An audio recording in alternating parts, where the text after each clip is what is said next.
It's Entomology Animated, celebrating the amazing biology of insects using the power of digital animation. Ding!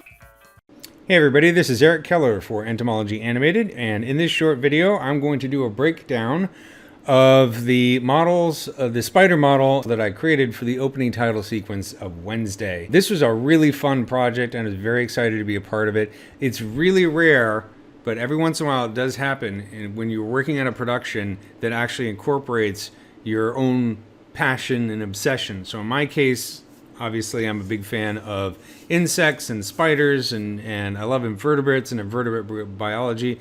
So when my friends at Filmograph, who I've worked with on a lot of projects over the years, they approached me last summer. They said, hey, we have a project that actually incorporates a spider. I was really excited to be a part of it. And it turned out brilliantly. And also, on top of that, not only is the title sequence really good, the show is actually really good. I wasn't crazy about the first episode, but after the third episode, I was hooked, and now I'm a huge fan of it, and I'm really excited they got picked up for a second season. I've been a fan of the Addams Family since I was a little kid, which means I'm talking about the black and white TV show way back when, but I also love the movies, and I think they did a really good job with this series, both in incorporating some of the greatness of the original Addams Family cartoon characters, comic characters, the TV show, but also making a really tremendously powerful coming-of-age story for a really interesting character. Wednesday, obviously. There's plenty of videos on YouTube that talk about Wednesday the show. I want to talk about the spiders, so I'm going to do a really quick, brief background here of the actual project itself. So I'm on the Filmograph website, filmograph.tv, and Filmograph is a company, a small company here in LA. I've worked with them on a lot of projects over the years, film stuff, TV title sequences, film sequences, branding, and so on. They're really brilliant, and they're doing a lot of really good stuff this year. Wednesday is just one of the many cool projects that they've been working on, and just one of the many cool projects I'm doing with them as well. So if you check out this page, you can see the credits of everybody who worked on it. Creative director Aaron Becker and executive producer Seth Kleinberg are good friends of mine. We like to drink and play pinball together. And of course, Troy Miller as well. You can also see who else worked on it, animation. James and Lee, I love working with those guys. They're so brilliant. Lee has such a vision that I'm always in awe of. He has the mind of a cinematographer. So when he does these animations, he just has a brilliant way of moving cameras and staging compositions. I just love working with him. Plus, he's a fun guy. And then you can see some stills from the sequence. So I'm just going to scroll down here real quickly to give you an idea. If you haven't seen the sequence. So I did get to, I'm going to claim some credit for a few other things in here.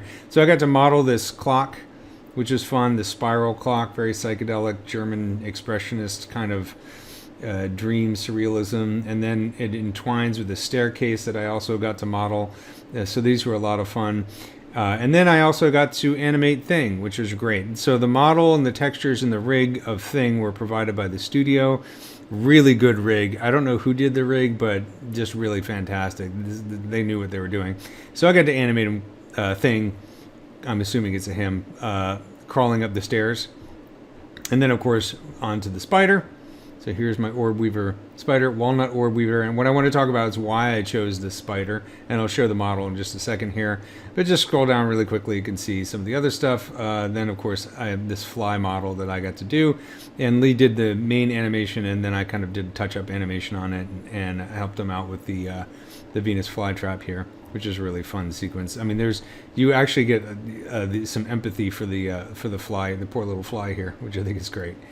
So check out the Wednesday titles if you haven't already, and also check out the show because the show is really fantastic. Let's take a look at the spider model itself. Okay, so here is my orb weaver spider in ZBrush.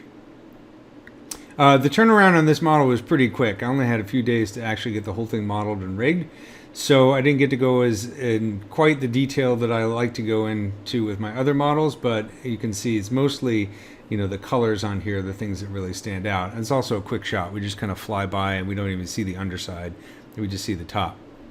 So one of the things I like about working on title sequences as opposed to the main production, I've done both, but I like working on title sequences because they tend to be small teams, and the teams have a lot of creative control, and they're also kind of separated from, let's just say, the politics of the larger production in the studio. So you get a little bit more like stake in the actual project.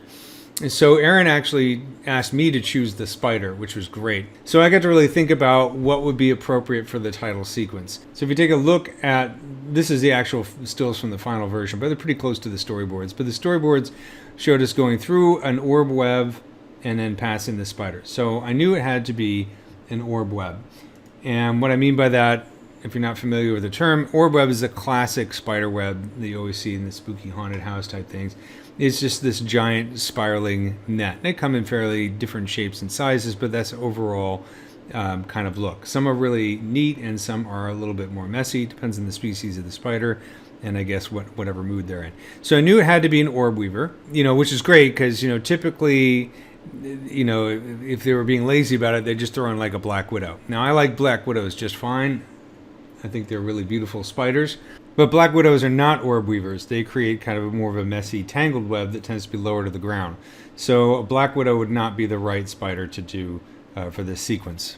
And honestly, black widow spiders are kind of a horror movie cliche. So I didn't want to do a black widow, and I knew that the character Wednesday would appreciate more accuracy in the spider than just being lazy and doing a black widow. And so I knew it had to be an orb weaver, and then the next thing I was looking for as I was searching through images of orb weavers on various websites, I wanted something that was very Tim Burton. And this one, immediately when I saw it, I knew the Walnut orb weaver was perfect, because look at it. It's got Tim Burton black and white stripes, and then even on top of that, this fantastic zigzag pattern on the top of its abdomen. I mean, that just to me screamed Tim Burton. So I had to go with it, and I think it worked really well. The one thing that I will say that is not accurate about choosing this spider, and this is really nitpicking, is this spider is found in Europe, primarily in England. The show takes place in the United States of America, so I'm guessing maybe one of the students brought it over in their steamer trunk or something. I don't know. We're going to kind of gloss over the fact that this is a British spider in an American TV show, so it's like the Hugh Laurie of spiders, I guess. So I didn't have a whole lot of time to turn this model around, only a few days to model it, texture it, and rig it. I decided to go with the male of the species because I liked kind of the club-like pedipalps on this guy. You can see. Now, of course, this doesn't have any hair on it, so when I'm modeling this, I have to imagine what the spider looks like without hair because the hair is added later. But you can see these are the details that I created.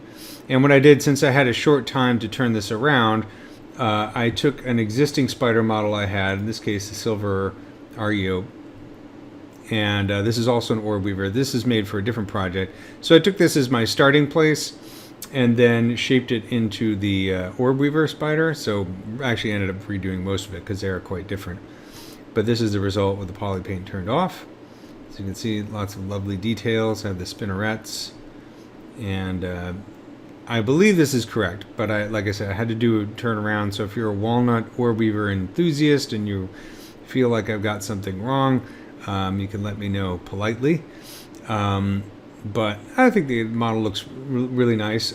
So typically what I'll do is I'll make the model, and you can see the stats. Let's see. Let's close this. So the total is 31 million polygons in all the highest subdivision levels.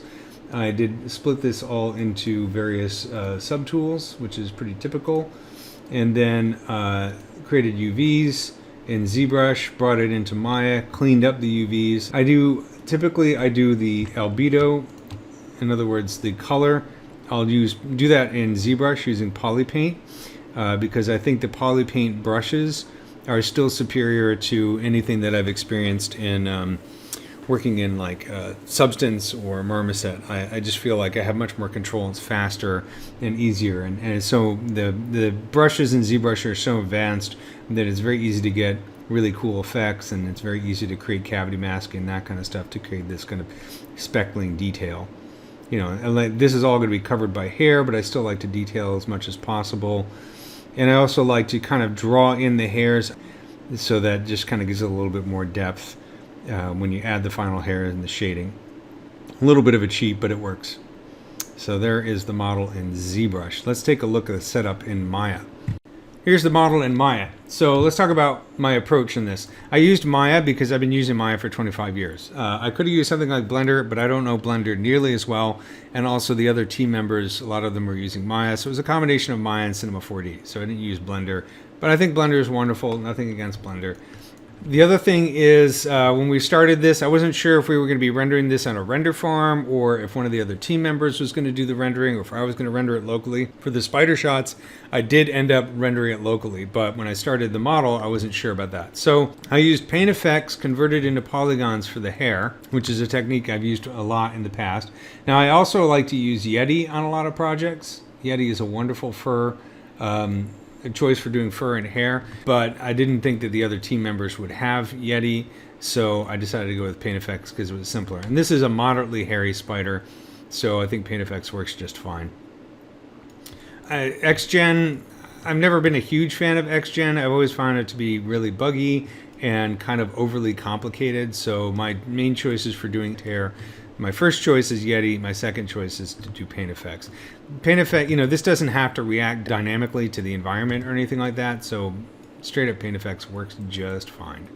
In terms of texturing, if we take a look at the UV layout, I went for a very simple UV layout, which is, in other words, all the parts of the model fit into the 0 to 1 space, and I used 4K textures. So normally I will use UDIMs. I like working with UDIMs a lot. UDIMs meaning that I would have different parts of the model split up into different texture spaces so that I could get much more texture resolution, but also plug in all of the textures into a single shader. That's an extremely brief explanation of UDIMs, but in this case, I went with the simple, which was just 0 to 1 texture space. All the parts of the model fit into there. And then for the actual baking of the textures, I used Marmoset. I like Marmoset Tool Bag because it has a really wonderful texture baking system that I think is actually better than Substance. Although I haven't used Substance in a couple years, maybe it's gotten better, I don't know. But I use Substance as well. I use them both. They're both wonderful pieces of software, but Marmoset is kind of fun to bake out the textures. If you really want to get into the weeds on how I approach modeling spiders and creating hair and shading and all that kind of stuff, I have a series on the Gnomon Workshop called Modeling and Rendering a Realistic Jumping Spider. So you can check this out, and I go through everything from modeling in ZBrush all the way to texturing in Substance and then using hair in Yeti, and this one is rendered in Redshift. So you can check that out if you like. So I want to do a brief overview of how I set up the web and the animation on the web. So if you watch the sequence, the final sequence, the animation is very stylized. It's not a realistic motion for a spider. We started out with the spider being having a bit more complex interaction. Otherwise, it was going to crawl down the web and do a turn and move around a little bit more, but at the end of the day, we ended up doing just a simple straight path down the screen. And like I said, the motion is not super realistic for a spider, but I think it's great because it is very kind of stop motion. Like the abdomen wags a little bit. It looks like classic Tim Burton stop motion animation, even though it was done in CG. And I really kind of like that. I think at the end of the day, that worked best rather than trying to go for realism, because this is not a scientific exploration of spiders. The other thing about the sequence, if you watch the whole thing, it kind of starts with the back of Wednesday's heads and ends up with her eyes. And I think that kind of implies that the entire sequence is basically like happening inside her head. It's her imagination. So in this case, I think a stylized motion was the right way to go. So my setup for the web is way more complicated than it needed to be, but it was fun to do. So typically what I do is I'll start with, I'll take a simple polygon plane, like this would be a cap of a cylinder, and I'll go in and start editing the edges of that polygon plane, that circular polygon plane that has that spiral kind of look to it. So I'll mess it up to make it look more like a spider web. And then I'll take the edges of the model of the actual plane and convert them into curves, right? So if I select an edge here and then go to modify, convert polygon edges to curves, and then I'll take those curves and I'll apply Paint Effect strokes to those curves, and I'll keep the history. So that means that any kind of motion I apply to that original plane, like if I want to create like, whether it's end cloth or just a simple animation using deformers, I think I used like sine wave and soft modification, so really simple deformers. So the motion of the plane then goes to the curves, which goes to the Paint Effect strokes, which goes to the converted Paint Effect strokes that have been converted into polygons, which are shaded and then rendered, and then I hide the plane and render that. So I get this kind of nice kind of like motion to the way. It's pretty subtle. So here's another early test. This is before we had the final animation, but you can see it's kind of crawling on the web. a little bit slow, and then it moves off to the side, and there it goes. And you can see there's some motion in the web. I also have these little bits of schmutz here. Again, this is paint effects, again, converted to polygons. So the paint effects curves on the actual web are converted to polygons, and the shaders applied to that. And then I have another second level of paint effect strokes that are just these little schmutzy things. And for the spider itself, this is why I say this is overly complicated, because you can see all these locators here. Instead of just animating like a normal sane person would, where I just basically animate my joint controls in the IK and have it crawl, what I did is I set up all these locators that are basically pinned to the web itself, and then I have a series of animated constraints that move the IK handle, or the animation handle, from one locator to the next in time.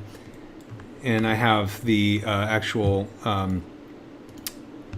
rig, of course, is also constrained to the web in such a way so that it kind of bobs and moves. And the end result is so subtle that it's barely noticeable. And I probably could have saved myself a lot of time by just animating like a normal human, but it was fun to do. So, you know, I'm just going to go with that. But you can see how, and I think the motion is a little bit kind of robotic here.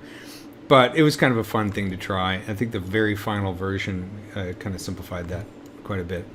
And then if you watch the sequence, the motion of the web itself is barely noticeable because the camera moves by so quickly.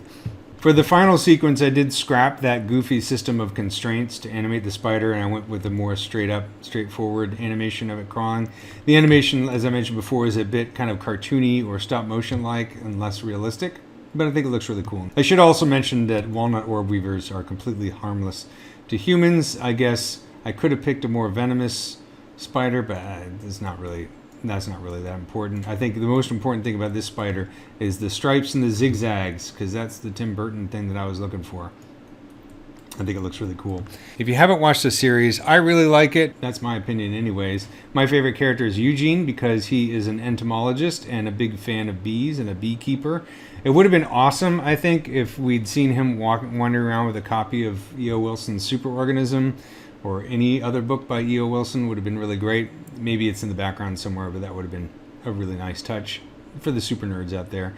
Hey, if I had been going to Nevermore, I think I would have enjoyed it, aside from the fact that it was a very life-threatening school in some respects, and stuff kind of blows up and there's vampires. But they do get really nice classes in botany and entomology and biology. The kind of class I wish I'd taken when I was in high school. Also, had I gone to Nevermore, I definitely would have had a raging crush on Wednesday and probably would have gotten stabbed or burned as a result. Anyways, wonderful show. I'm going to do another short video where I talk about the fly that's also in the opening sequence, but I hope you enjoyed this video. A little insight into what goes into making an opening title sequence.